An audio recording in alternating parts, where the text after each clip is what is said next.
Hello and thanks for joining me. I'm Lora Markova. As we prepare to say goodbye to the last few days of summer and welcome the gorgeous New England fall, we've prepared a very special show for you today. Ready to find out what we have in store? Then let's connect.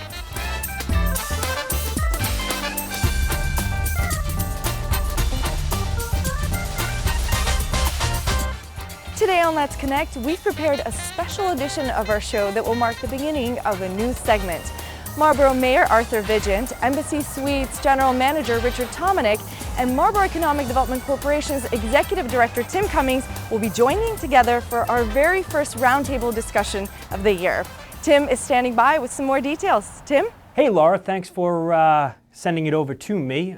This is our inaugural roundtable that we will be looking to do from time to time here over the next year.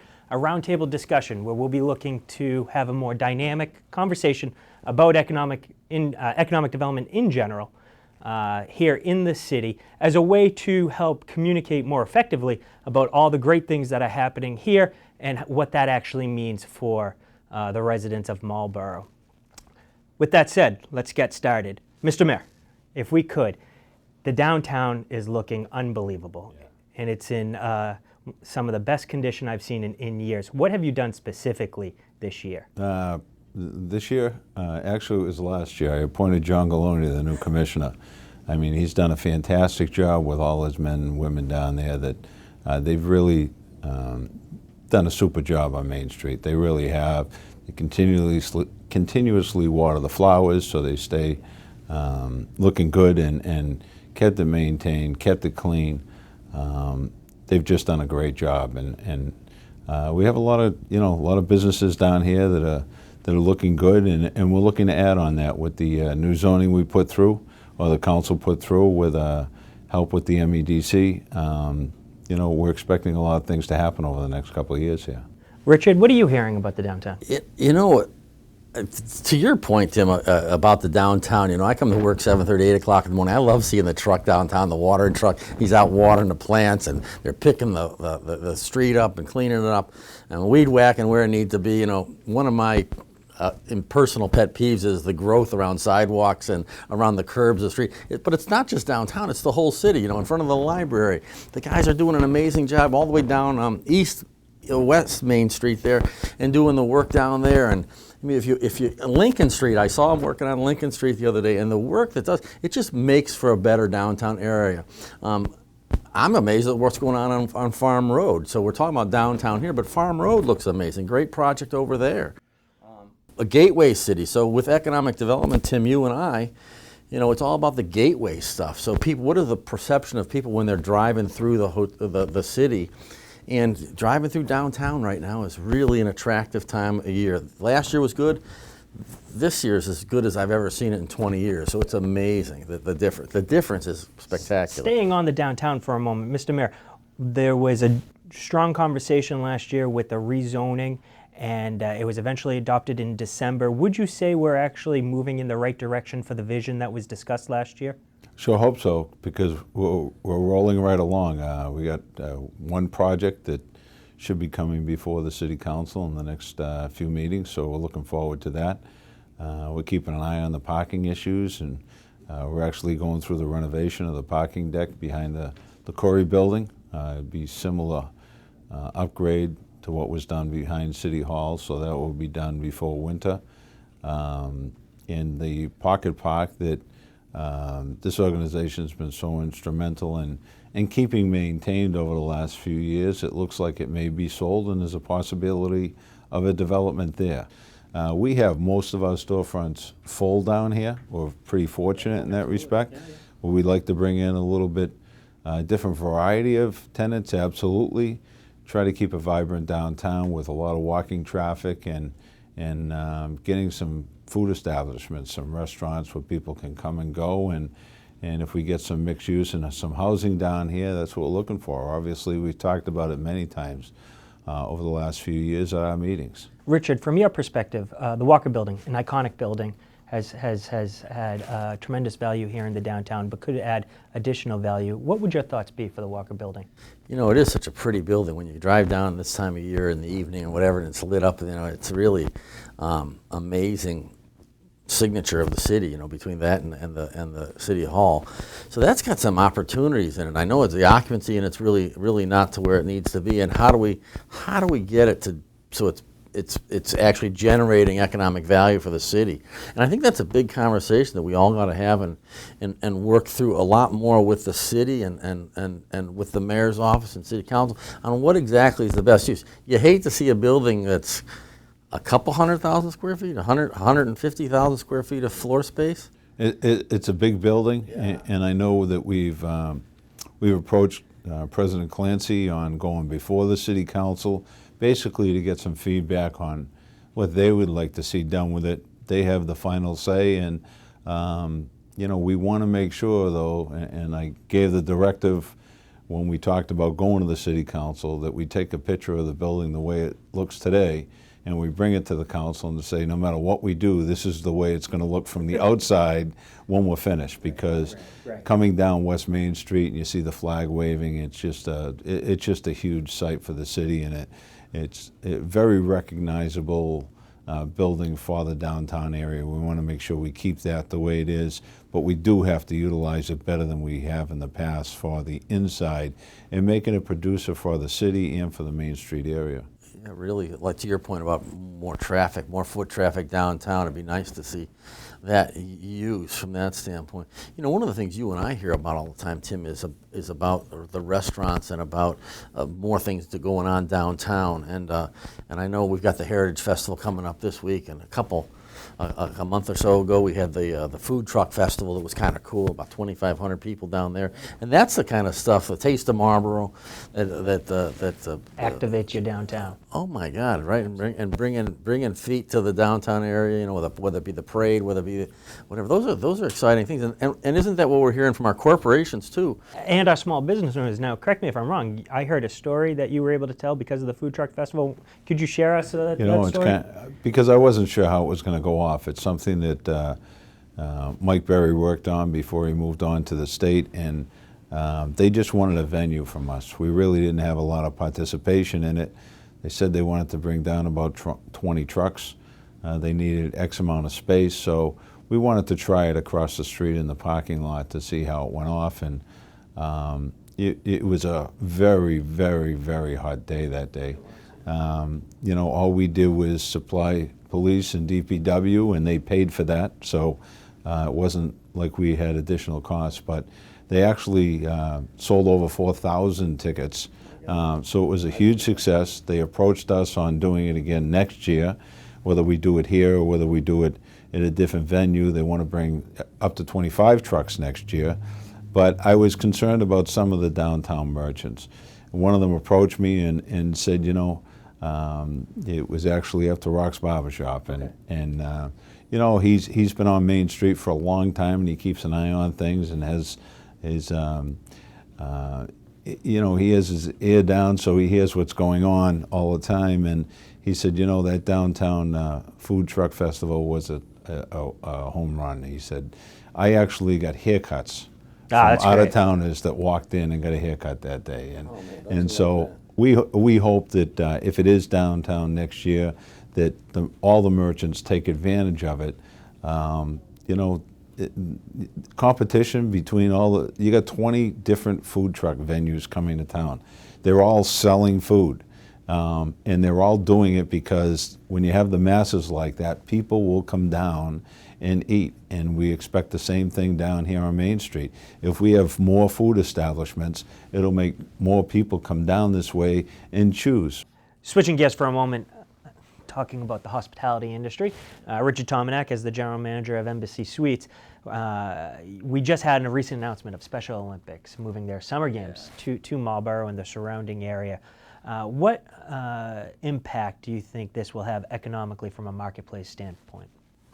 Well, first of all, Special Olympics is kind of a cool story in its own place. They chose Marlborough 6 years ago, Mayor, to move to Marlborough. Approximately, yeah. You know, and that what they've brought to the city. If you haven't seen if anybody hasn't seen what they have as a facility in there, stop in and say hello to the Special Olympics facility, because it's a pretty neat program that they've got going, and they do a couple hundred events a year around the state for their clients, and really cool. Already do the Winter Olympics here in the city of Marlborough, or in Metro West, and who would have known when they came here that they would have the impact on our industry that they have now, but I would say that the winter games are probably 400 or 500 room nights.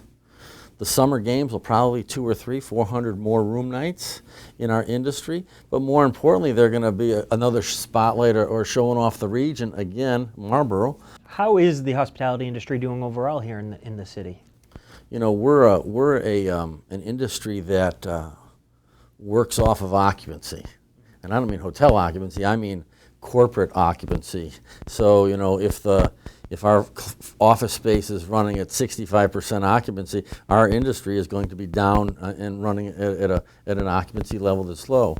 So the industry has really taken off over the last at record levels. I mean, we've all talked about it. We're a great barometer for our economy too, because the occupancy levels in the city are at record levels, and which means that the rates are at the high levels too, but it also is derivative of where we're at with our corporate partners in the city as far as office space occupancy.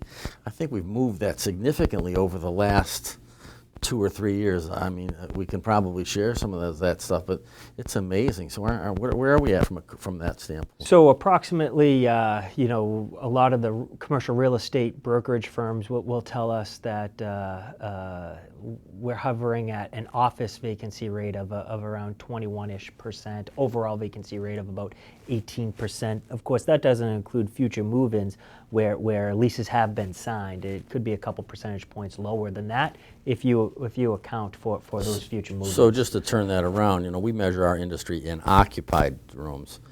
The city measures it, we do it differently. So that's 82% occupancy in our corporate space. That's right. That's a crazy number. How does that compare to the rest of the region? Yeah, great question.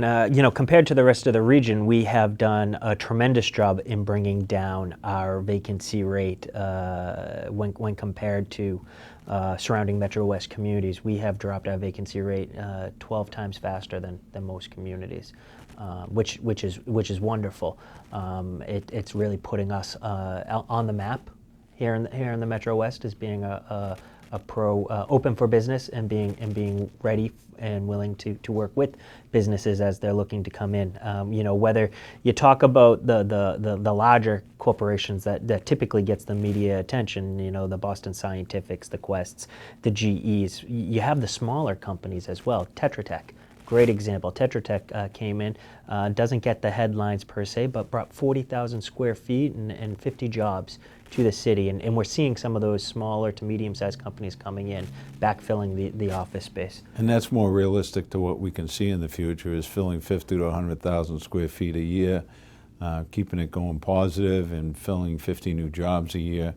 We've got to trickle that down to some of the Marlborough residents, but we're seeing our first 2 new buildings in the city, one 65,000 square foot building over on Crowley Drive, another 13,000 square foot building down on Forest and Williams Street. First new construction in a long time. So why do we care about these office buildings and filling them up? Well, first of all, they pay the real estate taxes whether they're full or whether they're empty.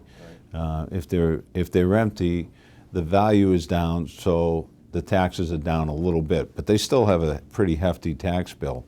If it's filled with 1,000 employees in there, they're out spending money at the gas stations, convenience stores, the restaurants, staying in the hotels, stopping in the insurance company, the banks.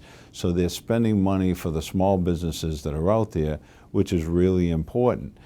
But the bigger picture, and I think Arthur Bergeron tagged it, is we need to make the pie bigger. That's why we're doing this. We have bills in the city of Marlborough. It costs so much to run the city, and those costs keep increasing. No matter how hard we try to cram them down, they're going to increase. We have to hit our residents for additional tax revenue if we don't figure out how to make the pie bigger. And that's what we're doing by bringing more jobs and more buildings down to our office park, where they will pay the brunt of the increases, stabilizing that residential tax rate for our residents, and bringing down that commercial rate a little bit so we can be competitive with the communities around us. Mr. Mayor, while I got you here, just wanted to quickly ask you, an initiative that MEDC played an active role a couple years back on, though haven't done anything recently on it. I'd love to take a moment and get an update on where we are with the Fields project and the artificial turf field. Where are we with that project? Well, with the City Council's help, they approved the local option to bring in revenues specifically for our recreation facilities, field and recreation facilities. We immediately got to work. The Ward Park project is a grass field. That's being completed in the next week or two. The beginning of the spring, we'll be breaking ground up behind the Whitcomb Middle School, and that's where the first synthetic turf field is going to go, with a full, all improvements all the way around, with the concession stand, the lights, the whole 9 yards. So that's going to be our first field. We're working on trying to move the project forward at the landfill site.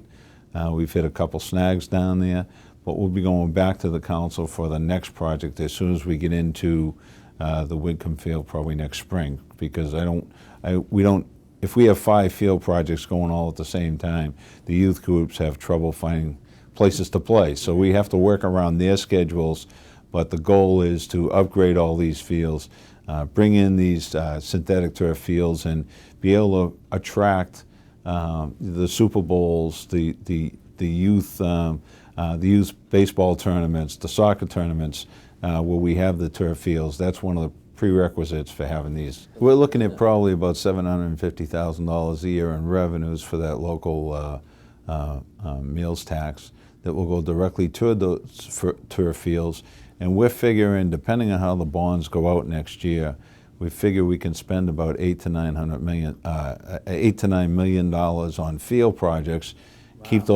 Keep those dollars being paid for with just that tax revenue coming in, dedicated over here. It's not going to be hitting the taxpayers over here. And then keep it as a revolving account so we can make those payments. As we're paying down some of the bonds, we start doing the next project. Richard, actually, I was hoping that you could further add, when you think economic development, you don't typically think about turf fields. So can you draw that correlation a little bit more? From a tourism standpoint, once these all gets done, it just gives us another tool in the toolbox from a tourism standpoint to have the Football World Series or a Super Bowl, and to have some more baseball events that drive more people to Marlborough, staying in our hotels, eating in our restaurants, and doing those things. I mean, if we can recreate a little bit of what the New England Sports Center does with hockey into baseball, into soccer, into lacrosse in Marlborough, again, driving more people into the city on the weekends gives us a little more vibrancy within our restaurant communities, into the downtown and those stuff. That's all good stuff that's going on there, and exciting. But for me, what the Recreation Department has and the opportunities, those turf fields are for the kids of Marlborough, and I think you guys have done a great job doing that, but also hopefully so it'll improve our athletics and our ability to compete locally, and great fields that we can use. Last question as we're starting to round out our time here. Marlborough a few years ago put together an amazing economic development master plan. Mr. Mayor, where are we today with that master plan, and how much progress have we made? Unlike a lot of master plans, we actually had a goal at the end. Our goal was to make that pie bigger. We figured we need $1.4 billion in new value in the city to be able to pay the additional costs. We're working toward that with the great additions we've had up at the HP site, Boston Scientific moving to town, the new smaller buildings coming in, a couple of new buildings we just talked about, TJX with over 2,000 employees here. So we're working toward that, but you had to fill what you have vacant first before you're going to start seeing those new values. But we've been averaging over $2 million in new growth in tax revenue a year. I see no reason we won't be hitting that number this year, but really we need to grow that pie so the residents aren't paying for these great benefits we have here in the city. To that point, we're talking about a 3 to 4% growth. We've always talked about the expenses, whether it be on our homes or businesses, 2.5%, 3.5%, 4% growth in expenses annually.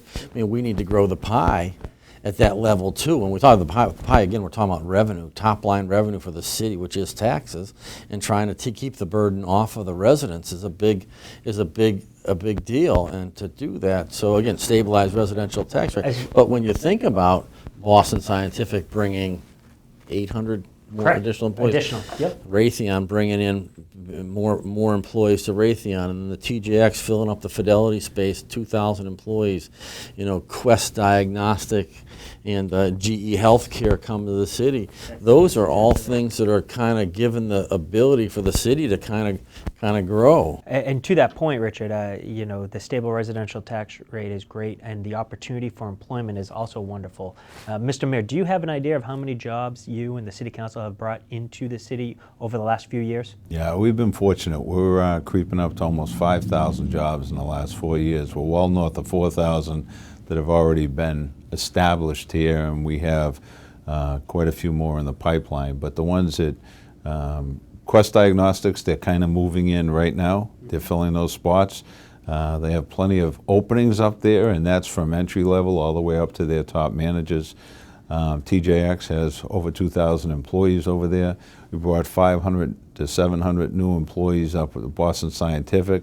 Raytheon's bringing in 500 new employees. And then, like you said at the beginning, we have those smaller, middle-sized companies that are bringing in 30, 40 new employees.